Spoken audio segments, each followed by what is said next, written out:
My husband and I are the parents of twins who are less than a year old. Anytime my husband should be doing something with the children, it's his turn for a diaper, a bottle, even just soothing a fussy newborn, he always goes to the bathroom first. We are both on paternity leave currently. My husband is on medication that makes him spend a lot of time in the bathroom about an hour after a meal. It's a medication he has been on and off several times over the past year. He is never on it for more than a few weeks, and it does not affect him all the time, but he always claims that is why he is in the bathroom. I did ask, the doctor didn't say it was impossible, but highly unlikely. Doc wanted him to come in for a checkup if this was the case, and husband said oh it's not that bad and refuses to go in. I would rather let him use the restroom first than have to put down a baby mid-task, but over the past couple months he has been spending more and more time in there. He always takes his phone. He is always watching YouTube. His average session is 25 minutes in there, often longer, rarely shorter. It's the most frustrating when it comes time to feed them. One of the twins needs to be held specifically for health reasons, so I cannot double feed, because we will get up, I will warm up bottles, change one baby bum, get the first one fed, burped, and laid down in their crib, get the other baby changed, and be settling down to feed baby number 2, before he can be bothered to emerge and figure out why one child has been screaming because they had to watch their sibling eat L. And then the other one cry when they don't get to cuddle at all, because I have to immediately set them down to feed the hysterically sobbing child.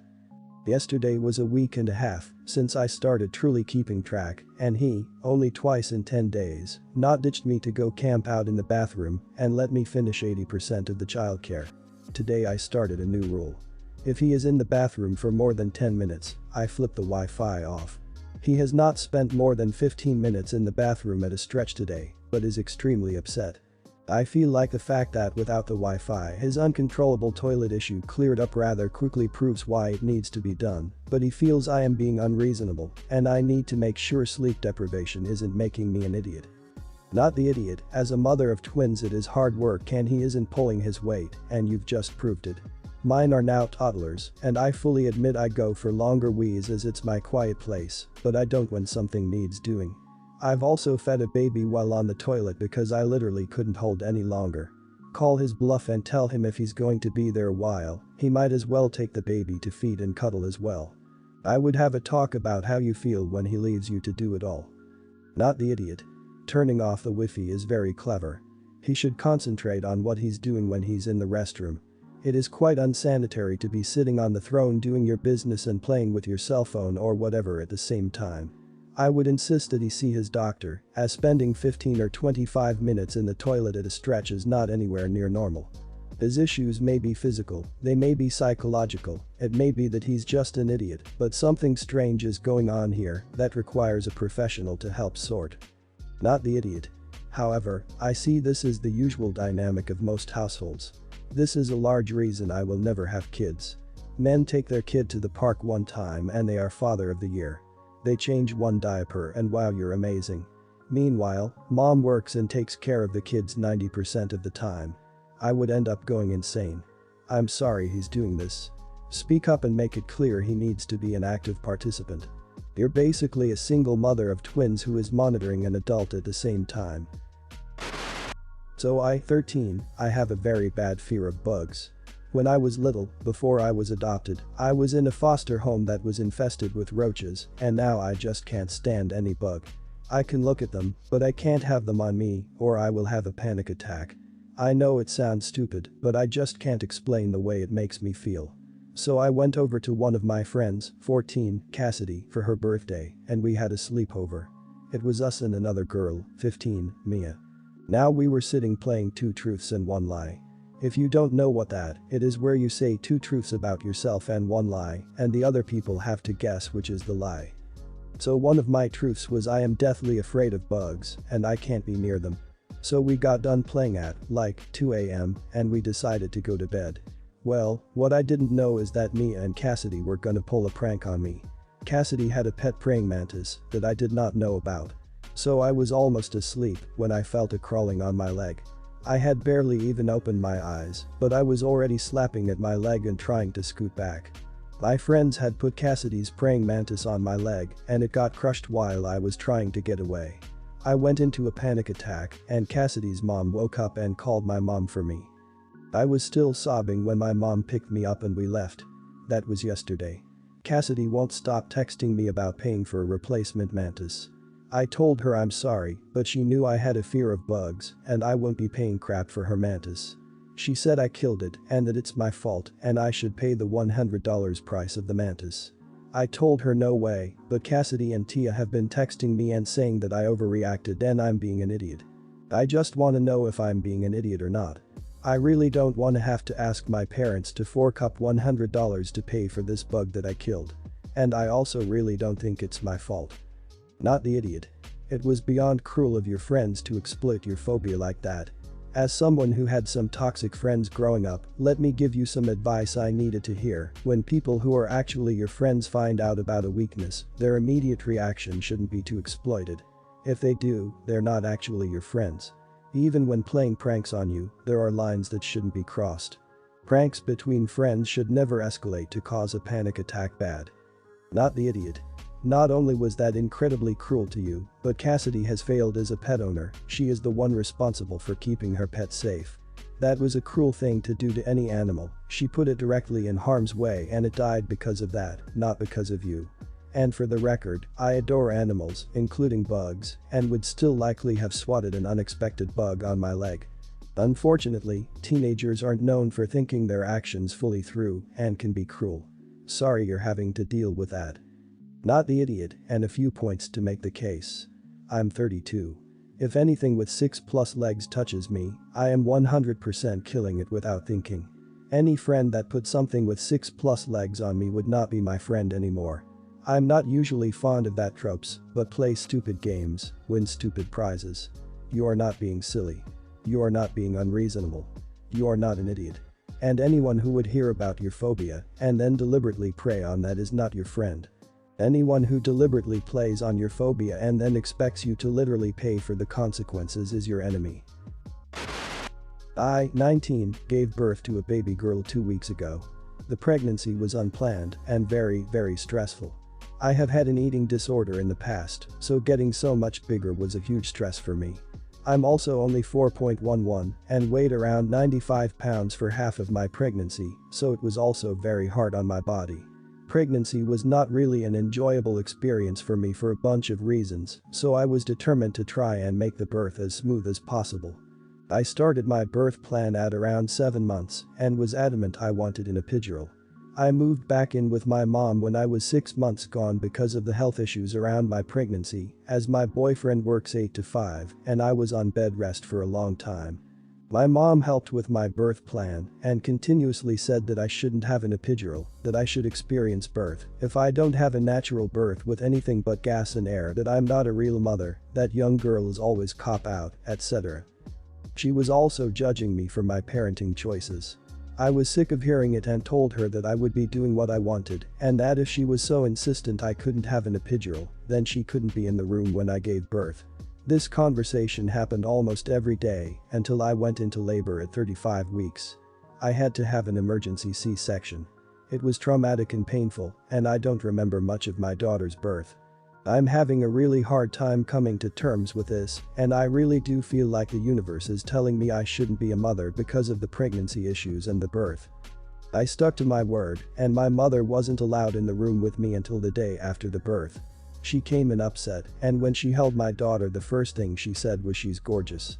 I'm so glad you get to feel the birth now because you didn't get to do it naturally. She gestured to my C-section wound. I was furious, demanded my boyfriend take the baby from my mother, and asked her to leave. She cried and said she was joking. I said she needs to go, and I need time to consider whether I want her in my life at the moment, considering she obviously has no respect for me. This was 2 weeks ago. She hasn't tried to contact me, but my dad has, and he says I need to forgive mom despite her not apologizing. My boyfriend says he'll stand by me no matter what, but that I'm probably too emotional to be making long-term choices like this.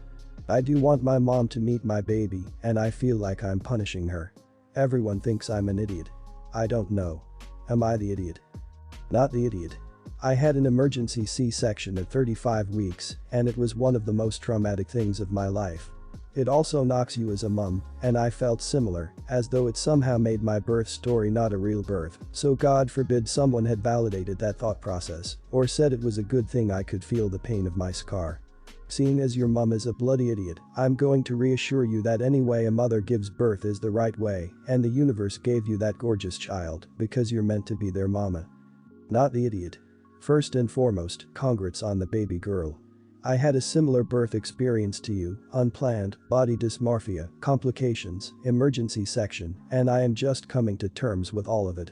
It does get better, I promise. And being a mother just gets better and better. You 1000% have a say of who is around you and baby and who is not. Please just try to focus on feeling better, and I feel like your mother definitely contributed to the stress you are experiencing. Not the idiot. She wanted you to feel the birth. Why? So you wouldn't want to do it again. Because from the outside birth looks terrifying and painful, which is why your own brain doors you up on hormones right after, to forget how terrible it was and make you do it again. Your mom was not being supportive at a time you really needed it and seems to be pouting. I'm guessing this is a pattern, because your dad is trying to make you, the reasonable one, give in to her, the unreasonable one, in the name of keeping the peace.